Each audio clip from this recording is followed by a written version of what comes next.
날마다 나를 살리는 큐티 이성호 목사입니다. 오늘 큐티 본문은 시편 68편 1절에서 10절까지입니다. 주의 말씀으로 하루를 시작하게 하시니 감사합니다. 오늘도 주의 말씀과 동행하는 한 날이 되기를 소원합니다. 말씀해 주시옵소서. 듣겠습니다. 오늘은 형통하게 하시는 하나님이라는 제목으로 함께 말씀 묵상하기를 원합니다.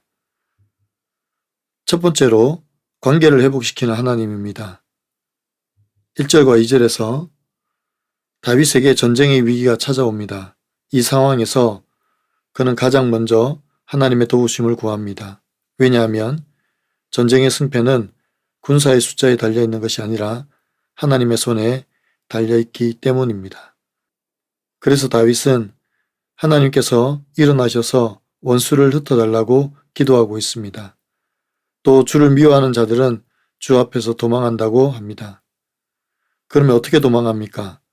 마치 연기가 불려 점점 사라지듯이 몰아내어 달라고 기도하고 불 앞에서 밀이 녹듯이 악인들이 망하게 해달라고 기도합니다. 우리 앞에도 얼마나 많은 영적 장애물이 있습니까? 우리가 하나님 앞으로 나아가지 못하도록 가로막는 영적 장애물을 제거해 주시기를 위해서 기도해야 합니다. 3절과 4절입니다. 의인은 기뻐하여 하나님 앞에서 뛰놀며 기뻐하고 즐거워할지어다. 하나님께 노래하며 그의 이름을 찬양하라. 하늘을 타고 광야에 행하시던 일을 위하여 대로를 수축하라. 그의 이름은 여호와이시니 그의 앞에서 뛰놀지어다 라고 합니다. 반대로 의인들의 기뻐하는 소리가 하늘에 닿습니다. 또한 그들의 기쁨은 멈추지 않고 마치 구름 수레를 타시고 메마른 광야를 가로질러 오시는 분을 위해 찬란한 길을 펼치자고 합니다. 그리고 그분 앞에서 우리의 영혼이 춤추며 노래하자고 합니다. 5절과 6절에서 하늘의 하나님은 고아의 보호자가 되십니다. 그리고 억울한 자들을 풀어주시는 재판장이 되십니다. 또한 하나님은 홀로 버려진 영혼들을 신앙 공동체로 인도하시며 우리를 억누르는 죄의 결박으로부터 자유케 하십니다. 그러나 하나님의 인도를 거절하는 자들에게는 여전히 메마른 땅, 즉 광야에 머물게 하십니다. 이처럼 하나님을 기뻐하고 그의 대로를 준비하는 자들에게는 관계가 회복되는 은혜를 주시지만 끝까지 하나님의 인도를 거절하는 자들에게는 광야가 그들의 처소가 되게 하십니다. 적용해 보세요. 지금 나는 어떤 위기 가운데 있습니까? 이 상황에서 가장 먼저 찾는 분은 누구입니까? 내가 하나님을 즐거워하지 못하는 이유는 무엇입니까? 관계를 무너뜨린 나의 죄악은 무엇입니까? 두 번째로 은택을 준비하시는 하나님입니다. 7절과 8절입니다. 하나님이여 주의 백성 앞에서 앞서 나가사 광야에서 행진하셨을 때에 땅이 진동하며 하늘이 하나님 앞에서 떨어지며 저 신의 산도 하나님 곧 이스라엘 하나님 앞에서 진동하였나이다 라고 합니다. 하나님께서 주의 백성 앞에서 행진하시니 거친 광야는 길을 내어드리고 대지는 그 위험 앞에 요동을 치며 하늘은 날은 날에게 말하고 밤은 밤에게 당신의 위엄을 선포합니다. 또 시내산마저도 하나님의 임재 앞에 경외함으로 떨고 있습니다. 하나님의 은혜는 우리의 한계 상황에서 가장 빛이 납니다. 우리가 스스로를 돌볼 힘이 없을 때, 가장 공핍하고 메말라 있을 때 하나님은 우리에게 직접 다가오십니다. 그리고 고통당하는 우리에게 위로와 사랑의 단비를 부어 주십니다. 10절입니다. 주의 회중을 그 가운데서 살게 하셨나이다. 하나님이여 주께서 가난한 자를 위하여 주의 은택을 준비하셨나이다 라고 합니다. 이 세상이라는 광야를 지나는 우리에게 가장 필요한 곳은 주님이 예비하신 거처입니다. 하나님께서 가난하고 연약한 우리를 위하여 안심하고 평안히 살 곳을 예비해 주십니다. 우리가 생각하지도 못할 때, 우리가 상상하지도 못할 때부터 하나님은 준비해 두셨습니다. 여러분 어떻습니까? 어떤 척박한 환경에서도 주님이 나에게 흡족한 비를 주실 것을 믿습니까? 내가 생각하지 못할 때, 내가 상상하지도 않을 때부터 하나님이 우리의 거처를 준비하고 계심을 믿습니까?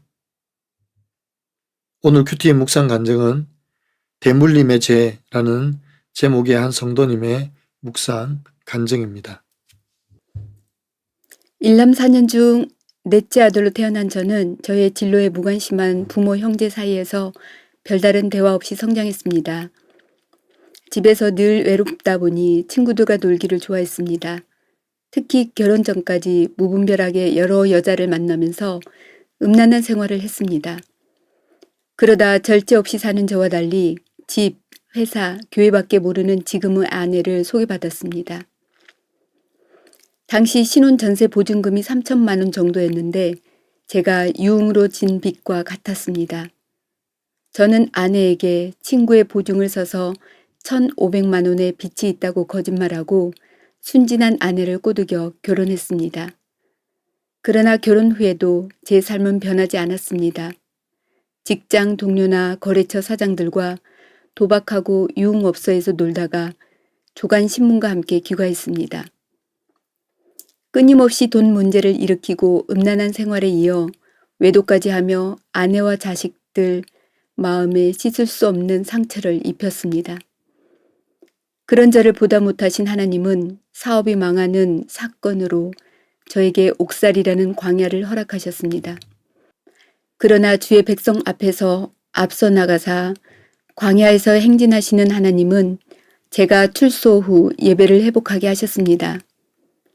그런데 요즘 외박하는 둘째 아들을 보며 저의 음란을 대물림하는 것 같아 회개하게 됩니다.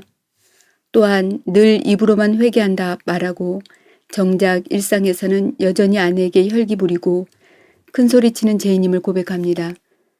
주께서 가난한 자를 위해 주의 은택을 준비하셨듯이 저의 가정에도 은택을 베푸셔서 둘째 아들의 외박이 끊어지고 두 아들의 예배가 회복되며 가족 모두 말씀을 붙잡고 일어나길 소망합니다. 저의 적용은 저의 죄와 수치를 아들에게 나누고 외박하지 않도록 지혜롭게 권면하겠습니다. 교회 소그룹 모임 인도를 기도로 준비하며 주일 설교 말씀을 5번 이상 다시 듣겠습니다. 입니다. 사랑하는 성도 여러분, 하나님은 우리 앞에 놓인 영적 장애물을 연기처럼 흩으시며 소외된 자들을 공동체로 묶어주십니다. 그래서 진정한 관계 회복의 문을 열어주십니다. 또한 우리 지친 영혼에 성령의 단비를 부어주셔서 소생케 하시며 언제나 우리 앞서 행하십니다.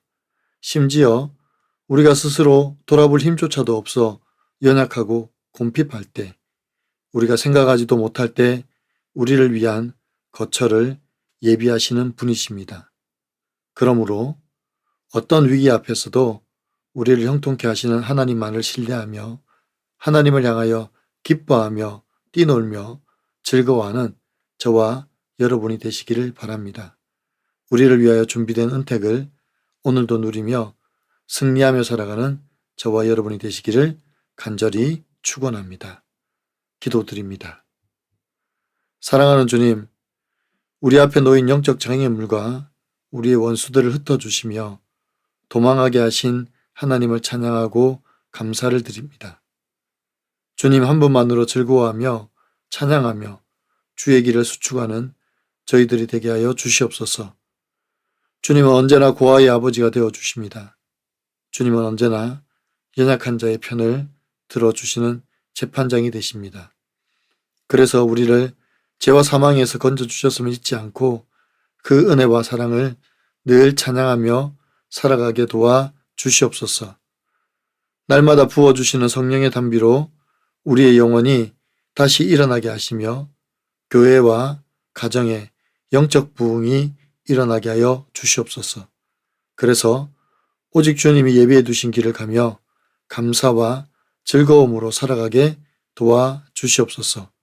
우리 주 예수 그리스도의 이름으로 감사하며 기도하옵나이다. 아멘.